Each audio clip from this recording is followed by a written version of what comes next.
নমস্কাৰ সকলোকে স্বাগতম জনাইছো জিতুমণি নামৰ ইউটিউব চেনেলৰ প্ৰথমতে সকলো চেনেলটো সাবস্ক্ৰাইব কৰি ল'ব যিসকলে এতিয়ালৈকে কৰি ৰখা নাই আজি আমি জানিম চন্দ্ৰগ্ৰহণ কি চন্দ্ৰগ্ৰহণ হৈ গৈছে 28 অক্টোবৰ 2023 আকৌ আগলৈ হ'ব 25 মাৰ্চ 2025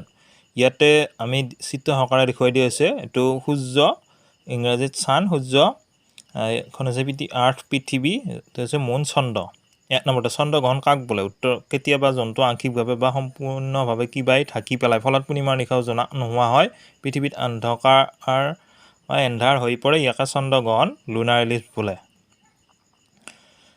তাৰ মানে কি হয় সূৰ্যটো কেন্দ্ৰত থাকে চিত্ৰত বুজক আৰু পৃথিৱী আৰু চন্দ্ৰ সূৰ্যৰ চাৰিওফালে ঘূৰি থাকে বা পৰিভ্ৰমণ কৰে কেতিয়াবা কি হয় জন্তু কিবা আংশিকভাৱে ঢাকি পেলাই তেতিয়া ইয়াক চন্দ্ৰগ্ৰহণ বুলি কোৱা হয় ইংৰাজীত কোৱা হয় a lunar eclipse occurs when the earth come in between the sun and the moon ইয়াৰ আমি বুজি আছো 2 নম্বৰত চন্দ্ৰগ্ৰহণ কেনেকৈ হয় উত্তৰ চন্দ্ৰগ্ৰহণৰ কাৰণ হ'ল চন্দ্ৰ আৰু পৃথিৱী পৰিভ্ৰমণ বা বাৰ্ষিক গতি পৰিভ্ৰমণ কৰি থাকোঁতে কেতিয়াবা পৃথিৱীখনৰ চন্দ্ৰ আৰু সূৰ্যৰ মাজত অৱস্থা লয় তেতিয়া পৃথিৱীৰ চাহ চন্দ্ৰত পৰে এয়াই চন্দ্ৰগ্ৰহণ মানে কি কৈছে আমি যেহেতুকে প্ৰথমতে কৈছিলোঁ যে সূৰ্যটো কেন্দ্ৰত থাকে পৃথিৱী আৰু চন্দ্ৰ চাৰিওফালে পৰিভ্ৰমণ কৰি ঘূৰি থাকে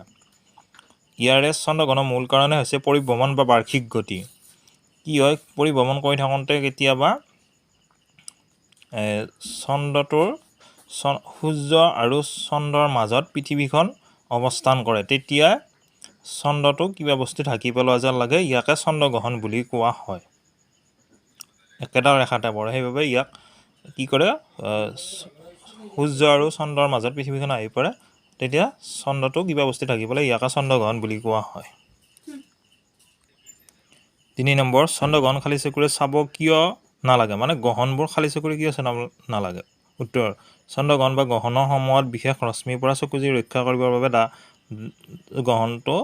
চকুৰে চাব নালাগে ডাঠ কোলা চশমা বা এক্স-ৰে প্লেট ব্যৱহাৰ কৰি চাব লাগে ধন্যবাদ এইখিনি সকলো চেনেলটো সাবস্ক্ৰাইব কৰিব ধন্যবাদ